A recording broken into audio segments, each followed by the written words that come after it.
this podcast, we also want to get to know you, the person that we don't necessarily get to see on stage. At the age of 5, I was electrocuted. That experience changed the way that I see the world. I was seeing beings in my room that were actually healing my body from the burns. Who or what are they, and are they still with you? Evil is an actual force that has a purpose. It's not a construct. You've seen things that many humans do not get the chance to see. Is there hope? Gregg Braden, always an absolute pleasure. How are you? Marilyn, I am absolutely thrilled to be with you. I am beyond epic. I'm so excited to be with you at this conference. And this is an unscripted conversation. I have no idea where it's going to go. It's a dance. I'm going to follow your lead. Oh, I love that. Now, the first thing we are going to talk about, because we had a little chat off camera, the small issue of good and evil, because we see a very polarized world at the moment. One of the conversations I was having earlier with Dr. Todd was, is evil a real construct? Yeah. Is it a projection of the mind? Yeah. Is it all of the above? What are your thoughts on good and evil and what we see happening in the world at the moment? You know, if we don't understand this relationship between good and evil, it's very difficult to make sense out of what we see happening in the world today. The appearance is that we're witnessing spontaneous events just popping off simultaneously, coincidentally, all at the same time. And because of that, it looks like the world's coming apart at the seams for no apparent reason. I'm a scientist. I'm a systems thinker. And a systems thinker goes to the very big picture. And for me, I've spent the bulk of my adult life doing just that. We are engaged in a fundamental struggle that began long before the first humans ever appeared in this world, if we are to believe the forbidden texts that have been removed from mainstream media, from the biblical canon. 1945, there were 13 books, 52 texts that were discovered that help us to have insights into what good and evil is all about. From the perspective of these texts, there is a struggle. And it's not between light and dark. Light and dark are benign forces, polarities that hold this world together. Evil is a very real force, and evil has a goal, and we have to understand who we are to understand that goal. We are not what we've been told. We're more than we've been led to believe. And the goal of evil is to deny our greatest essence. The goal of evil is to deny our greatest power that is typically named in modern terms as divinity, human divinity. Human divinity has nothing to do with religion, although there are religions that have wrapped around that term. But divinity, the definition, contemporary definition of divinity simply is our ability to transcend perceived limitations. So to become more than perceived, they're probably not even real limitations that we've imposed upon ourselves. So examples of divinity are things like imagination, creativity, innovation, empathy, sympathy, compassion, love, forgiveness, healing. How can we heal if we don't believe that we're worthy of our own healing? So those are the expressions that give us our power in this world. The goal of evil is to deny that power. We are in the midst of a process that has a beginning and an end, and we're in it. The only way out of it is to go through it, and the end that we're looking at is expressed in modern terms as the attempt to remake our world and to remake our bodies into something that they were never meant to be by the year 2030, about 4.5 years from where you and I are right now. This date has astronomical significance, cosmological significance, economic cycles, financial cycles. The UN is targeting this date. The World Economic Forum is targeting this date. There are a lot of reasons. So we are being indoctrinated, coerced, mandated in some cases to compromise our divinity in order to become more vulnerable to the ideas and the agendas that are driving this 2030 agenda. So I think probably one of the greatest services that we can offer our community is, how do you know when something is evil? It's not just a nebulous concept. If we are being asked to do something that denies our divinity, our ability to imagine, innovate, create, love, forgive, to have empathy for our brothers and sisters, sympathy, compassion, to heal our own bodies, those are all expressions of something that is not in our highest good. It's not good for us. And we're witnessing that playing out as the chaos of the world. Social change, political change, economic change, climatic change, emotional change, and technological change. All are being used to drive us to giving away our humanness in exchange for things like AI, computer chips, things like that, to make our lives easier. That's the carrot that they dangle in front of us, when in fact we're compromising our humanness and our very divinity. So from this perspective, evil is an actual force. It's not a construct. It's not a distortion of darkness. It is a literal force that has a purpose, and that purpose is to deny us our highest power. Does that make sense if I say it that way? Absolutely. Yeah.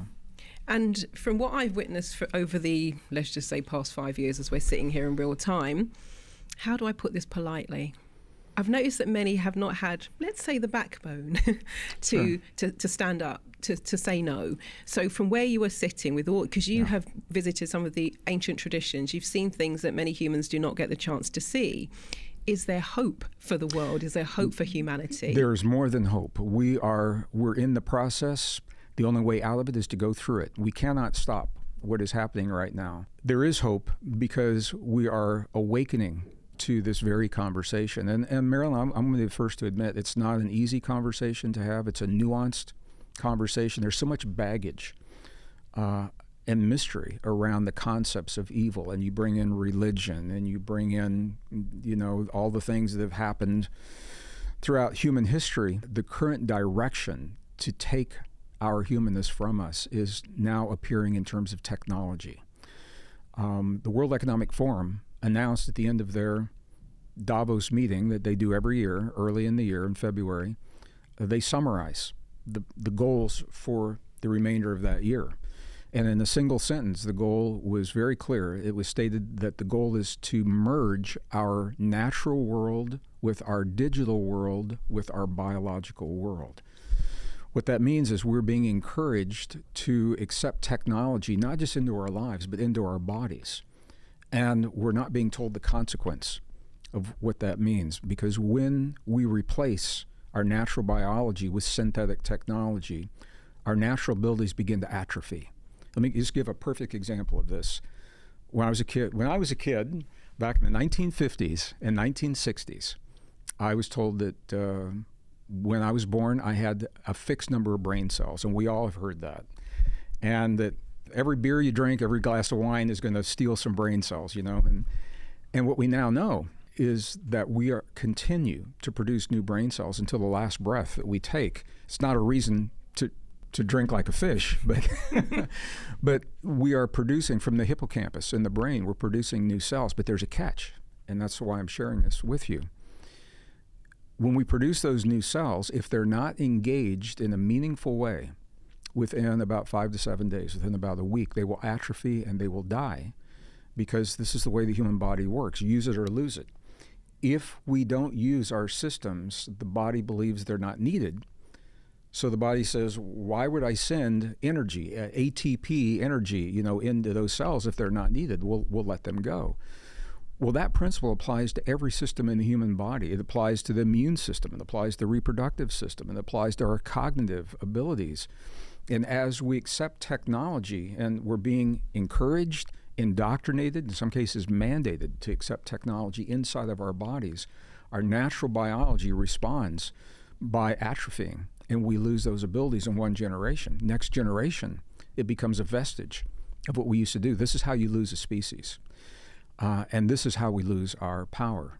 So I'm encouraged because there's an awareness. We're not going to turn the clock back on technology. But I was at the conference recently as a scientist, and someone asked me, said, well, Gregg, isn't the merging of machines and human the next step in our evolution? And I said, no, absolutely not. not natural evolution. And the reason is what we just said. When we make that merging, we actually lose aspects of our humanness. It's a forced evolution. It's not natural. So I think I'm encouraged because as we awaken, let's allow the technology to serve us in our lives, but not enslave us in our bodies. And this is what we're looking at. And this isn't some science fiction conversation. We're talking about like 10, 15 years down the road. They're pushing this agenda within the next 4.5 years, between now and the year 2030.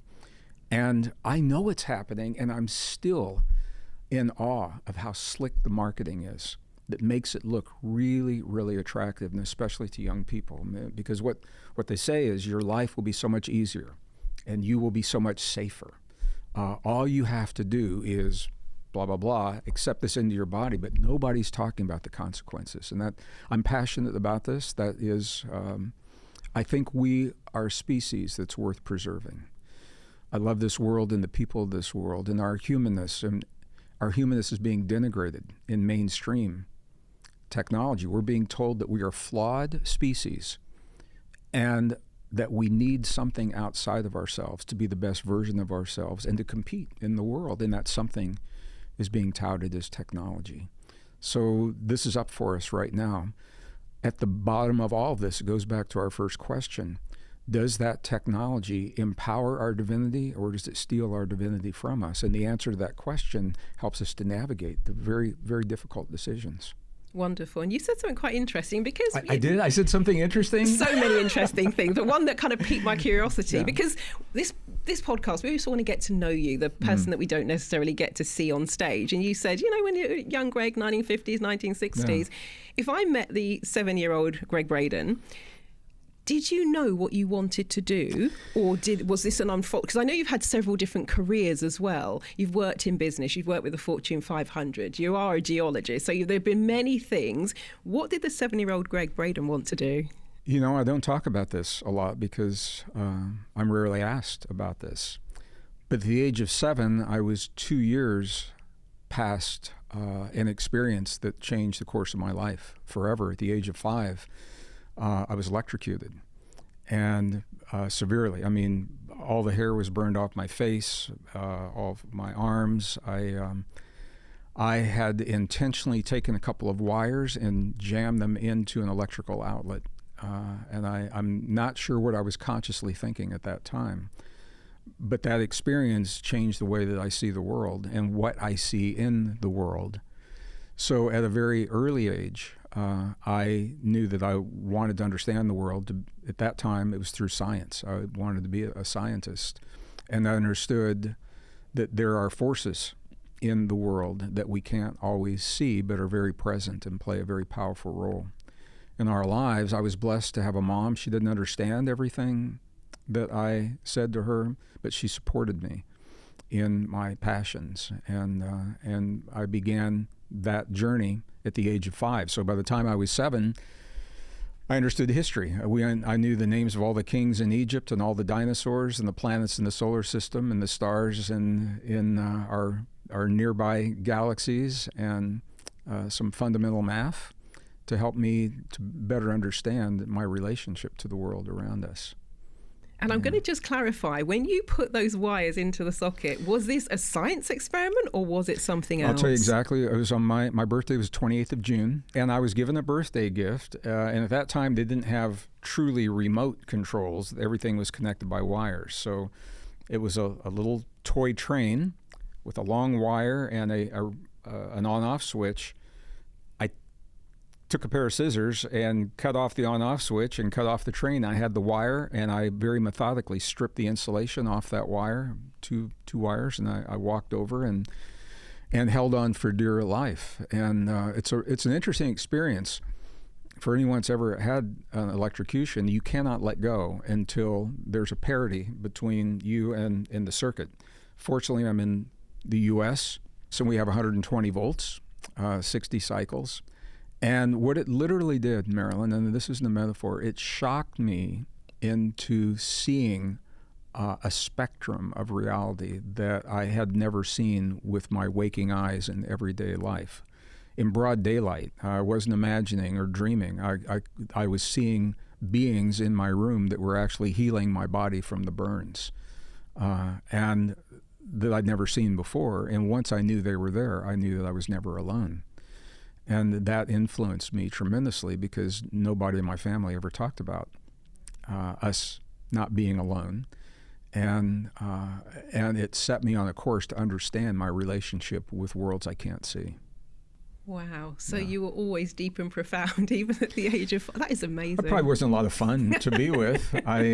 But for me, it was a good path. It was a good path. I didn't play with, a lot of toys and a lot of childhood games. It just wasn't interesting to me. Yeah. And as it would, I am the product, as we've had past conversations, of a very dysfunctional, abusive, alcoholic family. My father was the abuser, and my mother and my younger brother got the bad end of that. And he finally left when I was young.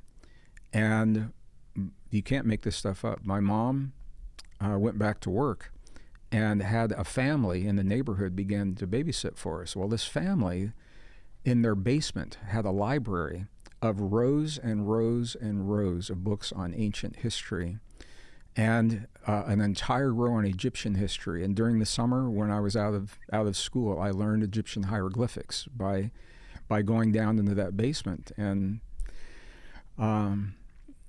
just reading all the books that were available. And then my mom wanted my younger brother and I to have some kind of a spiritual background. Well, in the 1960s, that was called church. And she apparently randomly picked a church, and we began going to this church.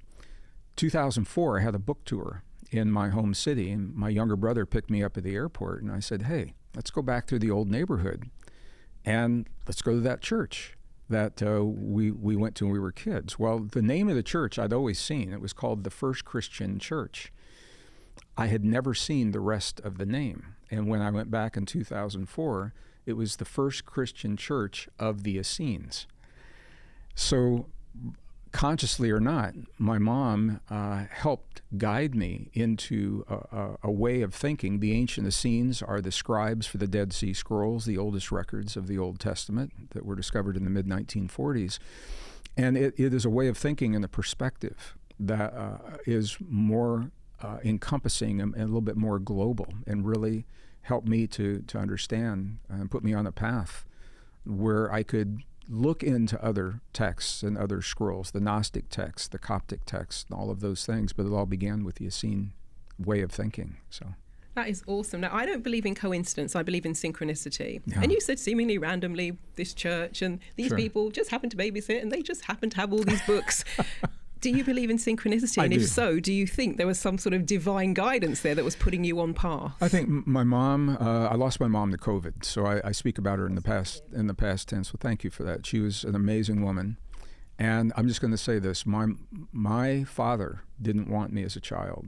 And this was at a time in the 20th century when a woman risked her life having an abortion. And my father was willing to risk that to not have me in the family. And my mom advocated for my life early on.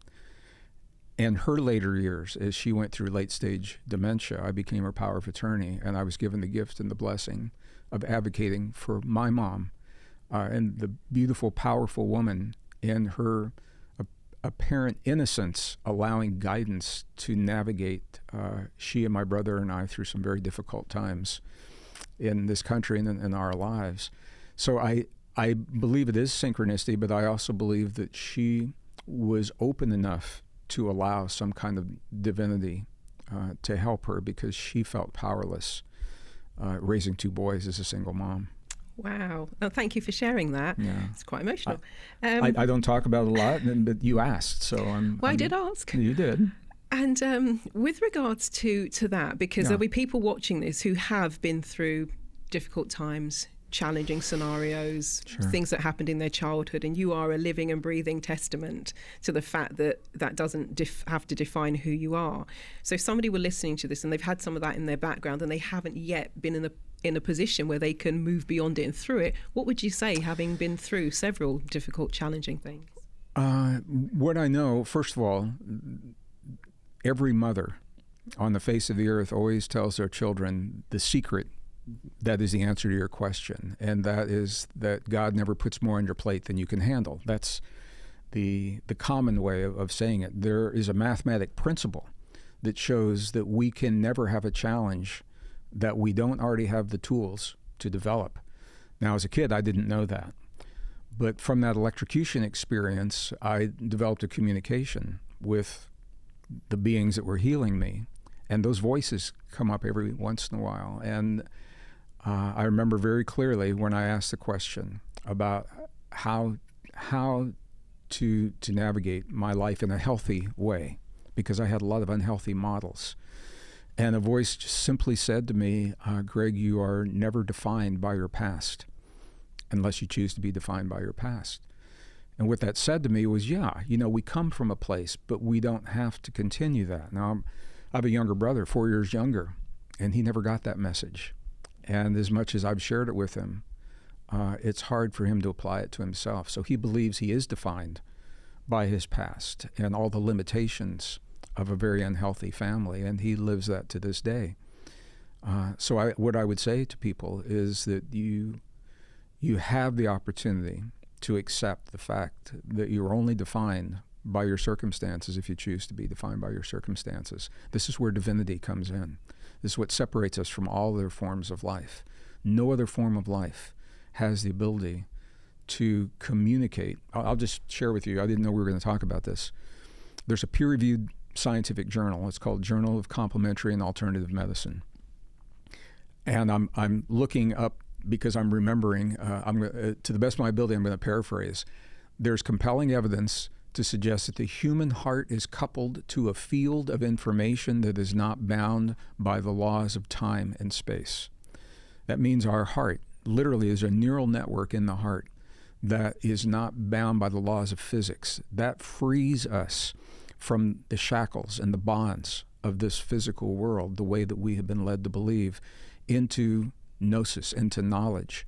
And with that knowledge, all we do is we ask from our heart, not our mind, because the mind is a polarity. The brain's a polarity organ, and it will always go back and forth between good and bad, and right and wrong, and success and failure, and worthy and not worthy. But the heart is not a polarity organ.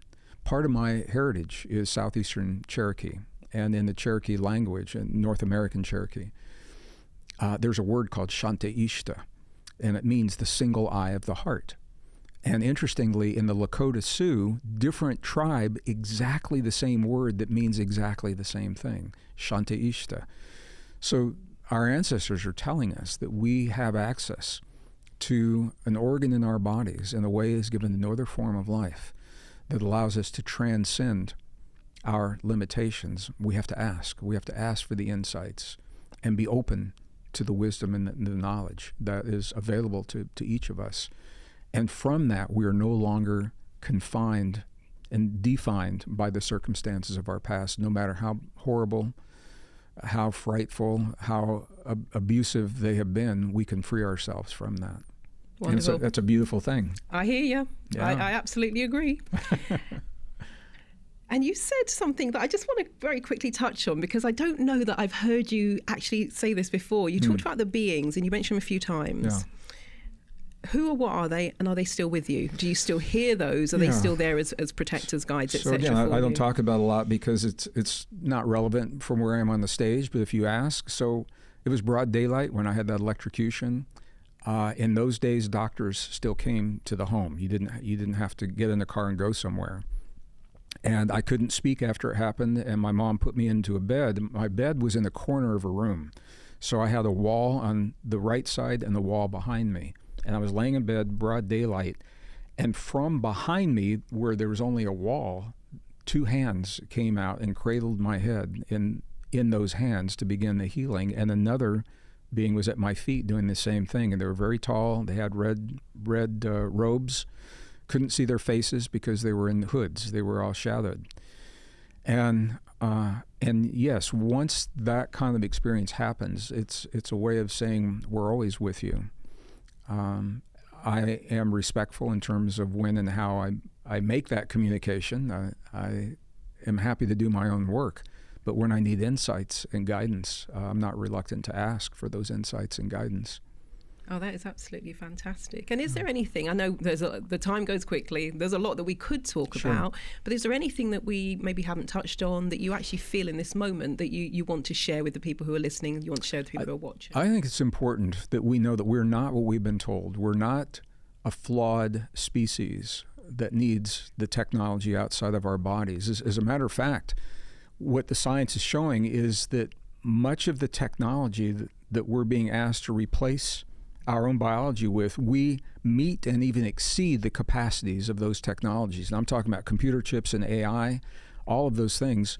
The peer-reviewed research is showing us that. So my invitation is simply a question, and that question is, do we love ourselves enough to accept the gift of our humanness, what it means to be human, what it means truly to be human, and the responsibility that comes with human divinity? And the way we answer that question is not with words, it's the way we live our lives. And that's where the workshop begins. That's the workshop of life. Oh, well, that is a great place for us to end this beautiful conversation. Gregg Braden, it was always an absolute pleasure to speak to you. Thank you so much for your time today. Thank you, Marilyn. Our time went by really quickly, it seemed to me. And thank you for asking questions that are rarely asked, but give me the opportunity to share a little bit about where those answers come from. Thank you very much.